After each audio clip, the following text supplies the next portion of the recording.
Now we're live. Oh, we're live. Okay, everybody. What's up? Welcome back to UnresTEAM Livestream.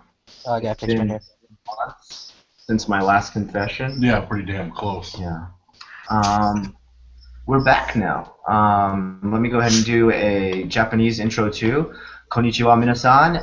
Boku wa Unrested desu. Boku no chinchin ichiban oki saizu.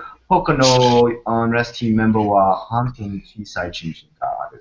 All right. Pretty much I just said like, welcome everybody. These are my friends and stuff. Yeah. Uh, Okay, sure I you heard did. something maybe about a chin chin in there, A small size. I'm glad that joke wasn't completely right? wrong. Oh shit. So we're back Someone already and disliked. disliked. Yeah, Someone already thumbs Joseph posted. down. Oh well, who disliked? Yeah, It was they're fucking just losers. Joseph.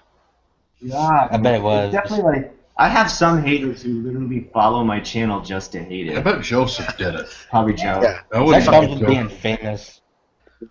Comes with being famous. Anyway, guys, let's go ahead and jump into it. We're just going to get right into it. The new format is we talk about topics, Japanese news first, Japanese entertainment news next, which covers everything that's like CDs, music, movies, etc. more. And then if we have time, we're going to go into international news, but probably we won't have time. We're going to keep the show to only a half hour today because it's our first time back. And we're just going to jump into our first topic. Let's go ahead and start off first with a very hot topic right now. Kojima. Hideo Kojima has left Konami. And it appears we're not getting Silent Hills anymore. Yeah, from what I've Thoughts? read. From what I've read, everything says that the project is indefinitely canceled, which actually sucks because what he was able to do with the teaser is really fantastic, but it also sucks for Guillermo del Toro, who every time he gets his hands on being able to write the story for a game, the game gets shelved. This is the second or third time that it's happened to him, I believe. Really? Yeah. What was the other games? I don't remember what the old one was, but the studio went under. Wow. But he's always there was a big article in Game Informer a few years back where he said he really wanted to write a game. He wanted to write the story for a really scary game, and every time he gets the opportunity, it seems to shit on him. Must be the Maybe that just Del means he Toro shouldn't do it. curse. All right. I think. Okay, so here's one part of it though, and maybe anybody watching right now who understands this better, please explain. It says Team Kojima has left Konami. Mhm. So it's an entire team. I guess it's like his favorite of everything, like sound, grip, artists, whatever. Why can't they create this on their own? I mean, I don't know if a lot of people know, but one of my most favorite games ever, Deadly Premonition, known as the Red Seed Files, in Oh yeah, Japan, Twin was Peaks. created by a very small team. Yeah, it was created by Access Games in Osaka, and that's literally like 5 people. Um, And that game's incredibly deep. I imagine number one because Kojima, who's leaving the company with his team, sure he's got a team. Number one, they've got to get they'd have to get the rights to do that game. Good point. They'd The IP, have and to. probably There's probably already like an NDA with what was written already, so they're probably just not going to be able to produce anything related to that in any sense of the way without Konami approval. damn, that's That would probably dude. be my imagination, or my thought. Yeah. Do you think Konami is either going to sell off the IP for this next episode? Are they going to completely drop it, or do you think they're going to let another team take it over and ruin it completely? I assume that they're going to let another team take over and ruin it. It's not like Konami to shelve such a big name. Silent Hill is a big name. You know what I mean? Yeah. It would be Yeah, like exactly. I mean, it would be like them giving up on Metal Gear. They're going to make more. They've already said they're going to make Yeah. more. You know what I mean? So I doubt that it'll people die. like ready to give money right out of their wallet. Oh, sorry, I keep cutting in. I hate the delay on Yeah, Google on Hangouts Google is Hangouts. pretty shit for delay. It is, man. It's bad. All right. Let me move on to our next topic. We've got. Oh man, Hiroshima has a congresswoman um, applying to run for Congress, and she is a cosplayer. She cosplays as a nurse. I don't know if it's from a certain manga, but her poster, like, I don't know if you guys know how it works, but pretty much everybody's got an official poster, and they're allowed to hang it up in certain areas and stuff. Even her official poster is her in cosplay. It's like the first time this has ever been done or anything. It's pretty wild. I mean, you gotta think how much attention that draws to you. It So, does, I'm sure. Negative Yeah, and positive positive. and- Yeah, I see myself. kind of hope that the positive outweighs the negative. Well, see, yeah, that's the thing. Well, go ahead, Kyle. Let me get your thoughts on it. Oh, I was just gonna say with it's gonna bring positive and negative feedback. Okay. But I think that the main demographic that she'll attract that way is maybe the people who are less likely to vote because they're more dedicated to an online community or stuck at home. Maybe the NEAT demographic trying to reach out to people that are interested in what she's doing outside of politics as well.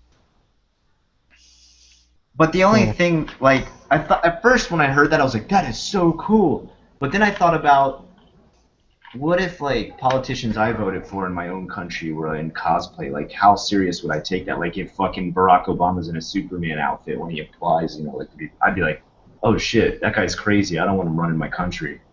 Like, you know, cosplay is cool. I have nothing against cosplayers, but if I was hearing like someone in a very official position that controlled very important stuff in my community was like cosplaying up like that, you know, like even if I went to my own job in cosplay, people would be like, "You gonna fuck around the whole time? Like, what are you doing?"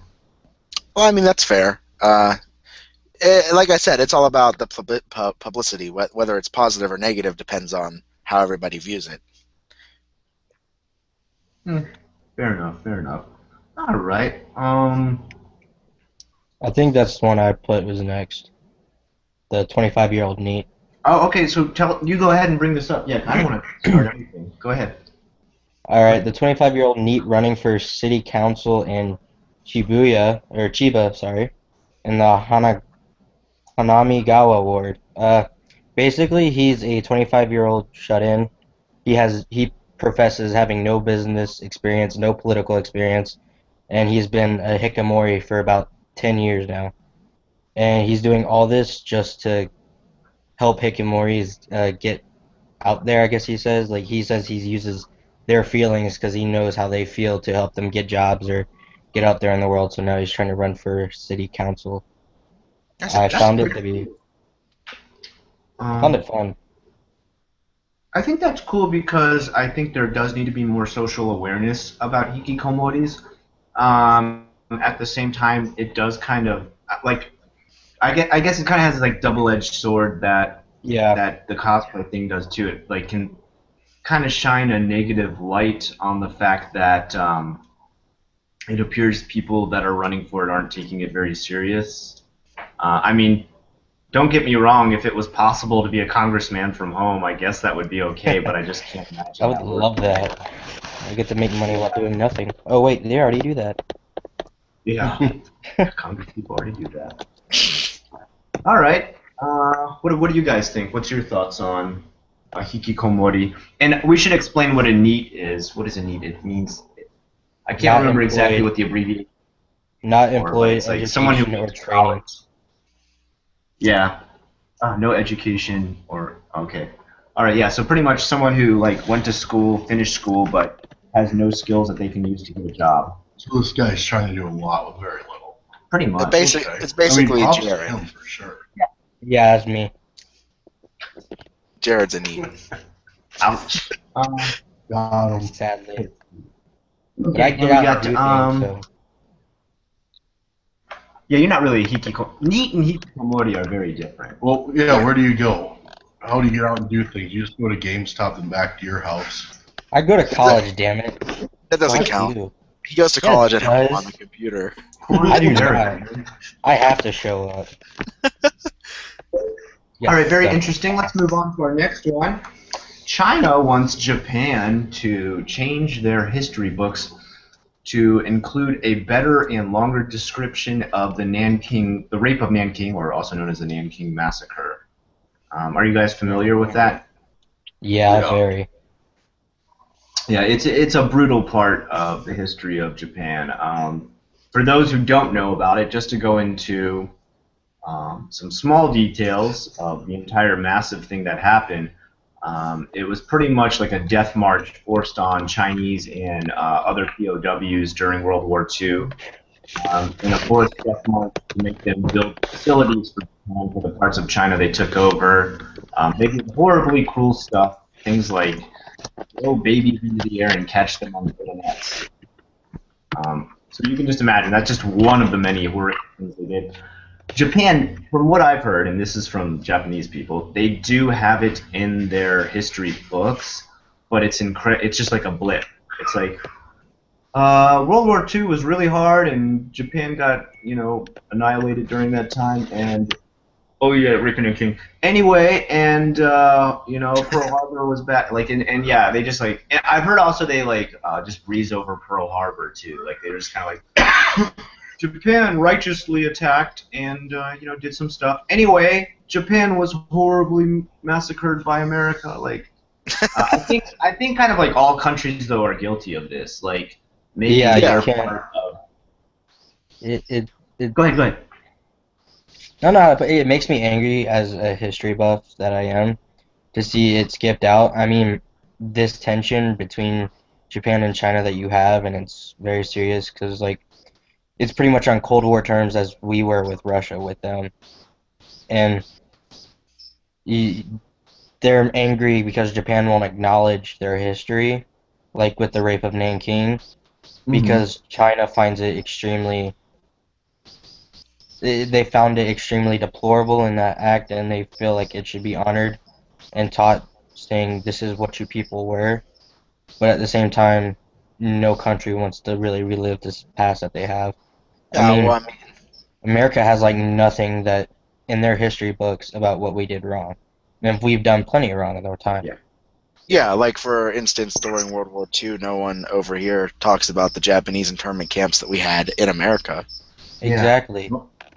Very good point. which we That's a did. very good relation to the Cold War. That what's going on with China and Japan right now. It's a very good analogy, I'd say. Well, it kind of pops back up in a later topic. Okay. All right. That'll be interesting to hear about. All right. Scarecrows outnumber people in tiny Japanese village. I think I've seen this. I did actually an Osoroshi Saturday on this. It's incredibly creepy. This is becoming more and more common. The population of these very small towns is getting to a point where barely anyone lives in them. If I remember this story correctly, there is a woman in this town. I got to turn off the sound on that. There's a woman in this town who apparently. Okay, I'm going to turn that off now. Anyway, she apparently makes dolls for all the people who've left the town or died in the town. And, Oh, I think I've heard about that. I haven't. That sounds interesting. Yeah. I think I've read about that. I vaguely remember it. Yeah, I put it in an Osoroshi Saturday because if you actually take a look at the town, it's insanely creepy. Like, doesn't she put the dolls out and about like as if they were doing their daily tasks? Yep. Yeah, So that's if the one. like you would walk through the town and it would be like you would just see these dolls about their day, their daily life. Yeah, I remember that. Yeah. That sounds like It's an creepy. awesome place to film a horror movie. And there's only like something like 78 people living in the town. It's incredibly small. Where's this at? This town? It's some no-name Inaka place you've never heard of. Let's Canada. go when we're all there. Let's just all go and live Hey. with dolls. When we're all in Japan, can we go to Cat Island? Hell yeah. Sure. Well, there's Rabbit Island too, which a lot of people We're going to ignore. both. Rabbit Island. To hell with Rabbit Island. Yeah. Cat Island for the win. Rabbit makes Is the good Cat food Island there. just called Nekoshima? Yeah, I think so. Yeah. It's on Hiroshima. Literally Cat Island. Interesting. Yeah, it's a sad situation going on with the depopulation of a lot of these towns. But at the same time, I feel like most of the time the biggest thing to blame is number one, the Congress people who do nothing to motivate people to have more babies. They have no uh, financial inspiration or any kind of social commentary on it. They just literally say, "Hey, have more babies." That's the answer to everything. And the old people, I mean, as you've seen in a few of my videos, constantly it's pretty disheartening to have kids. Doing everything from having playgrounds ripped out of local neighborhoods to fucking doing politician stuff at 8:30 p.m. at night when my kids are trying to sleep. They've got nothing better to do, so.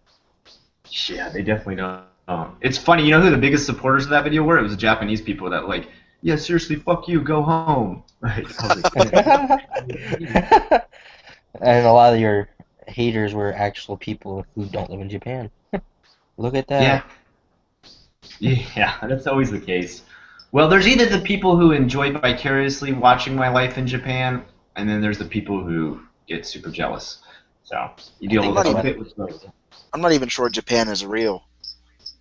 It's not. Right. It's all green screen. The entire country of Japan is green screen. That's what I thought. I knew it. Ah, damn it. I gotta find you somewhere All to right. go. This one's a crazy one, dude. I can't believe this. It's not a congresswoman. I actually messed up what I wrote into the topics here. It's actually she used to be an assistant to Shinzo Abe, and that was like her Congress job before. She's retired from that, but she's an author now. Her name is Ayako Sono Ayako, if I'm correct. I believe that's her full name. And she has been trying to write articles and support her own crazy ass idea of having segregated housing for gaijin in Japan. Like, what do you mean segregated housing?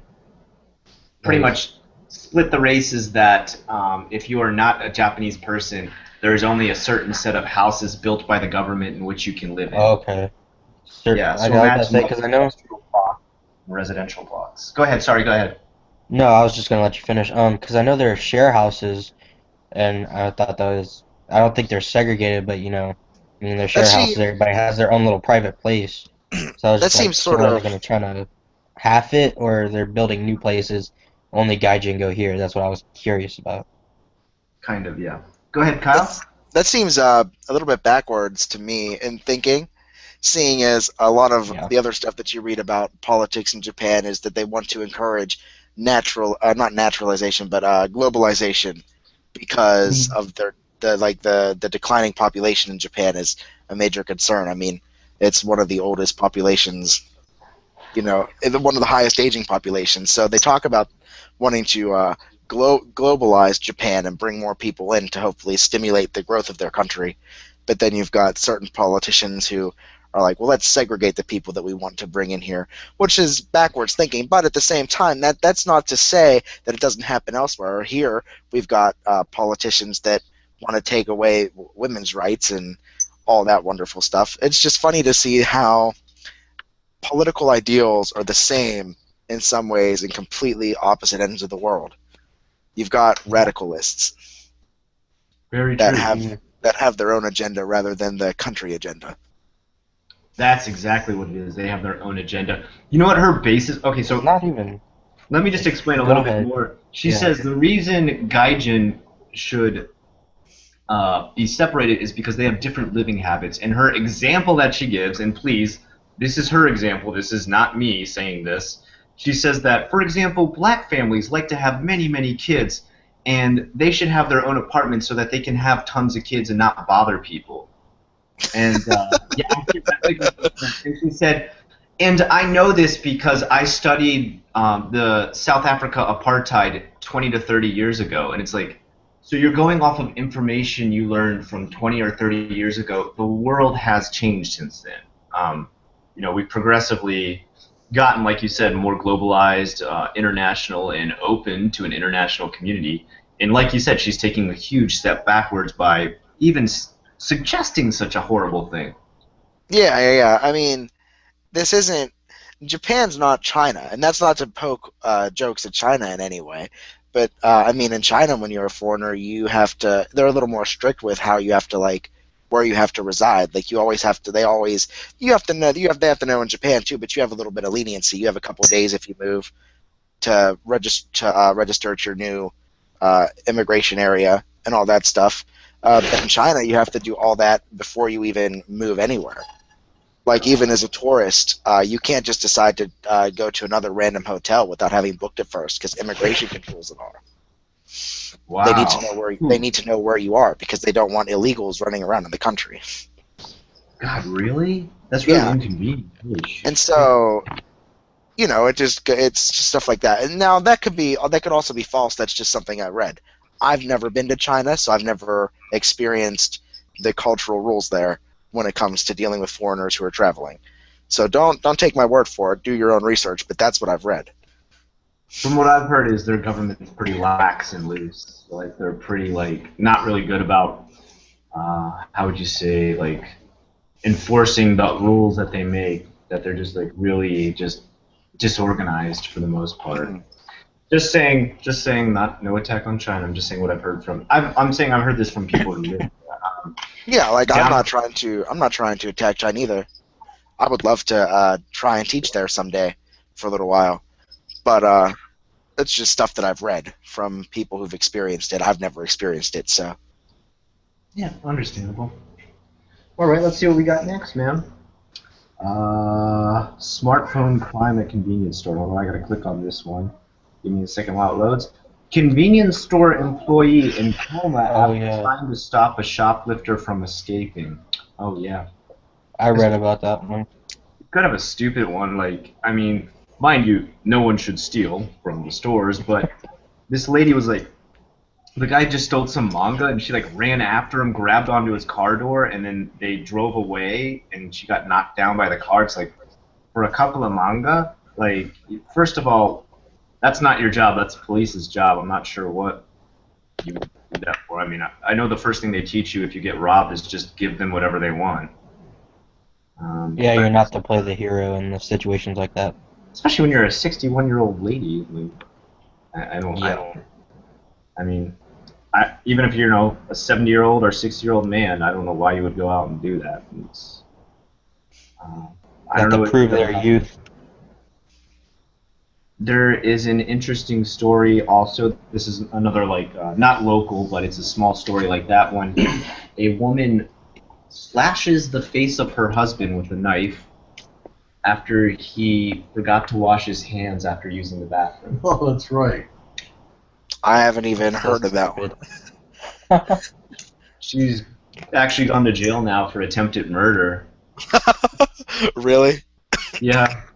And her reasoning behind it was that she said, well, he was about to pick up our 3-year-old and he hadn't washed his hands. And on top of it, he left the bathroom stinky.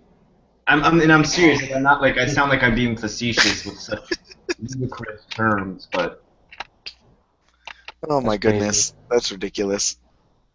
How do you think it would be to be married to such a woman? Now, mind you guys, we're talking men and women are both sometimes crazy in a marriage. We're not picking on women here, but this woman in particular, how do you think it would be to be married to her? I would have divorced her. Risky. It's like Russian roulette. Am I gonna get stabbed today? Yeah, that's perfect. Risky. I like that. Yeah, not so good. He must have done something to piss her off. Crazy and a half. Yeah, he left the bathroom stinky. Weren't you listening, Jared? God. I meant before. That must have been the straw that broke the camel's back. Damn it. I can't speak. Okay, and oh yeah, I see here. Jared, is this the one you put up? The next one about the the planes? Okay, go ahead. You introduce us to that one. I'll introduce this one. The title was Japan Scrambling Warplanes as Often as the Cold War Era. In the news, basically, it was that since March of last year till March of this year, Japan has scrambled the jets 982 times, which is one less than the all-time high that they have had, and that's as normal as they would during the Cold War era. And they're scrambling the jets because I believe, it's 49 times up from a year earlier, which was last year, and it's against Chinese aircraft and Russia. they're scrambling because of them. And with the tensions that are going on in China and Russia right now, it doesn't surprise me. I just hope nothing goes and turns out to a full-blown war. What do you guys think about that? What do you think about the possibility of war in the East? It's According to fucking Steve stupid. Miller, who many of you might know as Chi Ranger, or some people say Q Ranger, Yeah, he also does, is it called Asia Daily yeah, I've heard of that. I podcast? think so. In an interview I did with him, he was actually interviewing me. He said he really feels for sure something's going to go down, in his honest opinion. Now, he's been in Asia far longer than I have, so I definitely take his opinion seriously. Um, at the same time, I just objectively looking at all these countries. I mean, because Korea's kind of in this fight too. They're a little bit pissed off Oh too. yeah, they are. I actually have North something Korea I saw is in the news best about Korea. that.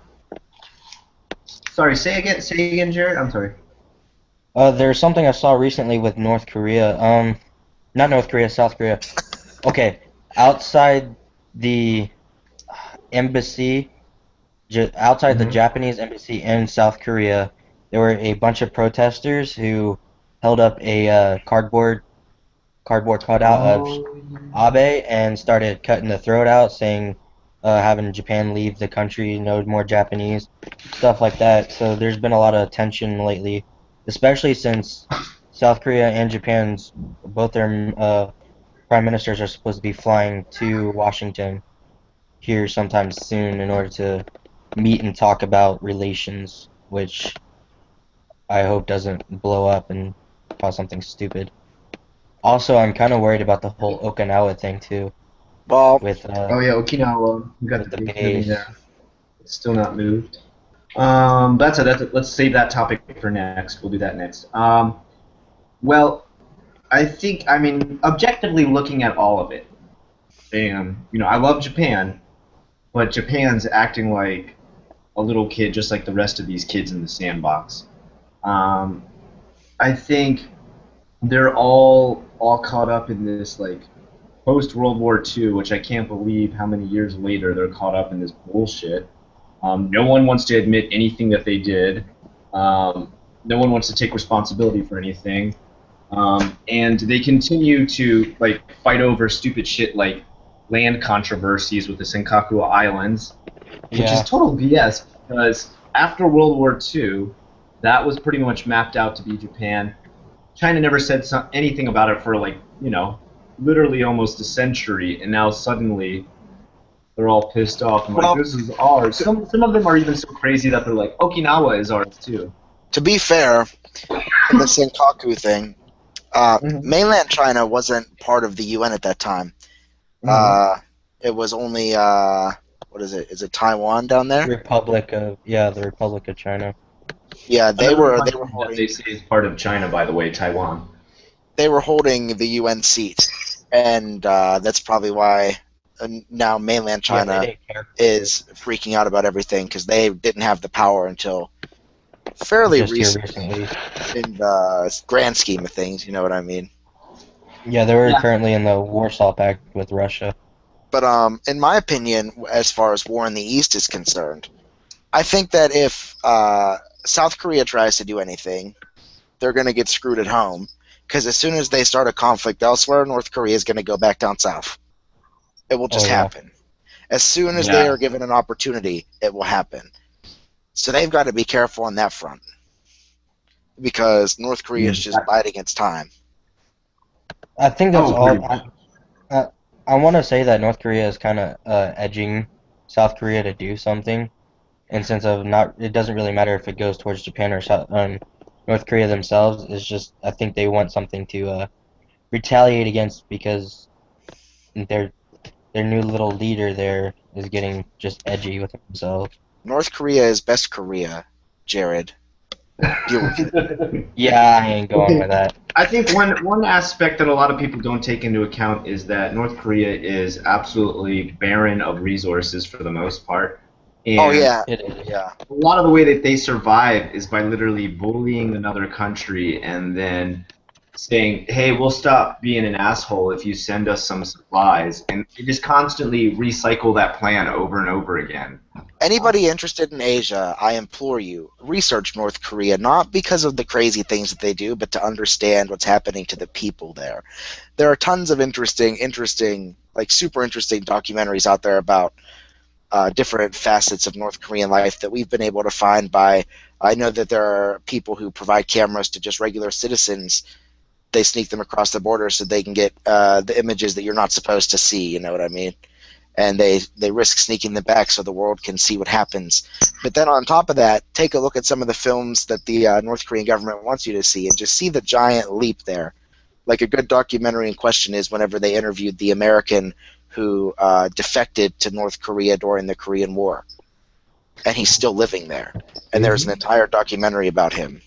Wow. Yeah, I I've believe heard it's about called. him. I believe it's called Crossing the Border. His name is Joseph Dresnick.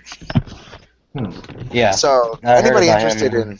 in East Asia, you should definitely look into North Korea and just learn about it, because it's fun to joke about, but it's actually really interesting to learn something, because there's a lot going on there. There is. There is, and I have to agree with that. And one of the things that's pretty interesting now that I recently read about is that apparently people there are being exposed to um, media outside of their country, something that hasn't happened in ages, because of this tiny little portable DVD player that one of those kind that like open up and you can see the screen. Hmm. Apparently, these are being smuggled over from China constantly, and Yes. apparently even their TVs are monitored for what they're watching.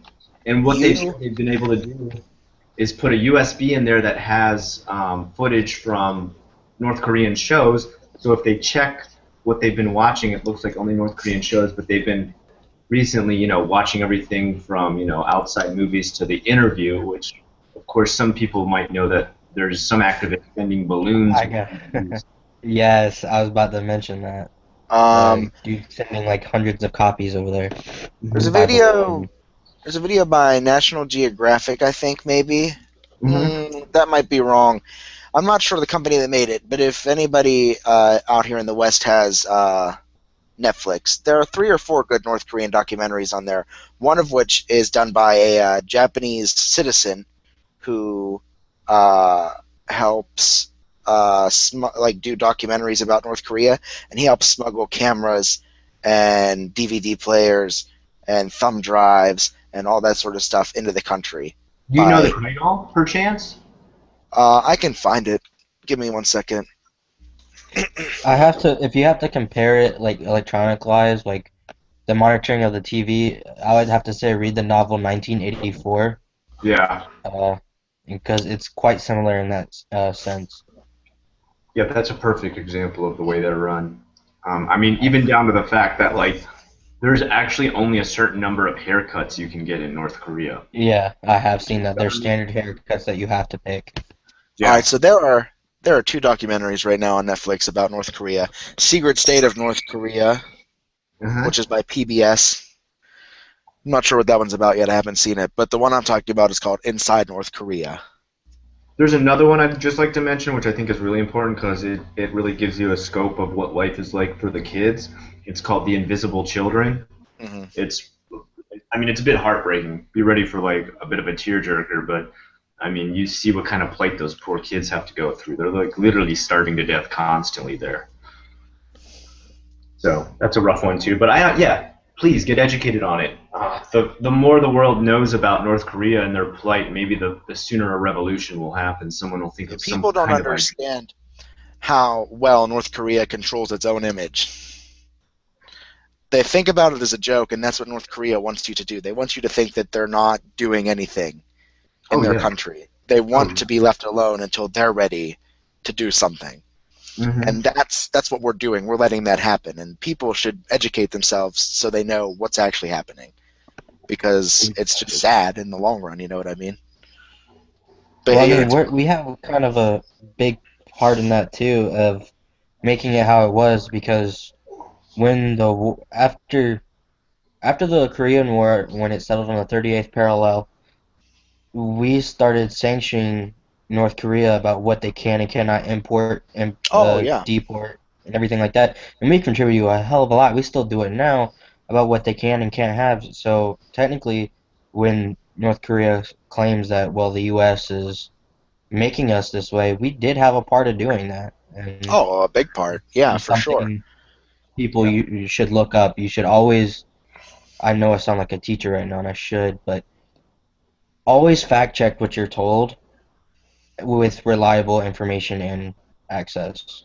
Yeah, educate Because, yourself if you can. It's like when I yeah, mentioned the China thing earlier. I don't know if that's really how it is. It's just something I read. That's why I encourage you to look it up, Educate yourself. All right, guys. Well, that brings us to about 30 minutes. I was pretty happy with our discussion today. I think we covered quite a few topics pretty quickly. Guys, yeah, if we you did. like the show today, please like, comment, and subscribe. Let us know through likes is the most. I mean, subscribing it isn't really going to do much for me. Comment who you But like the best. yeah, let us know how you felt Unsub. about us discussing the stories today, stuff that you'd like to see for future episodes.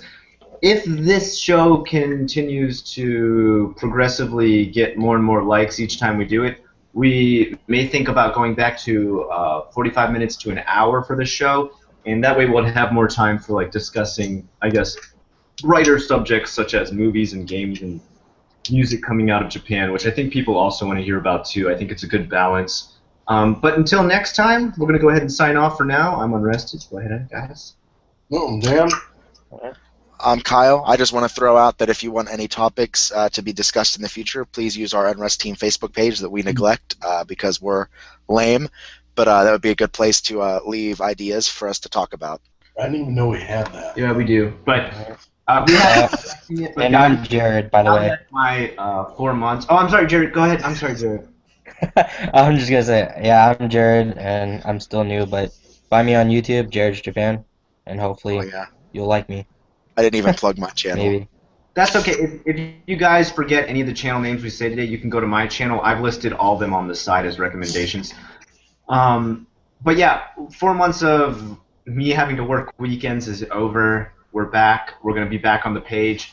We're back discussing topics, and our show is back too. We're going to have some guests on too in the future, so look forward to that. Until next time, UnresTEAM signing off. Bye bye. See ya. Sayonara.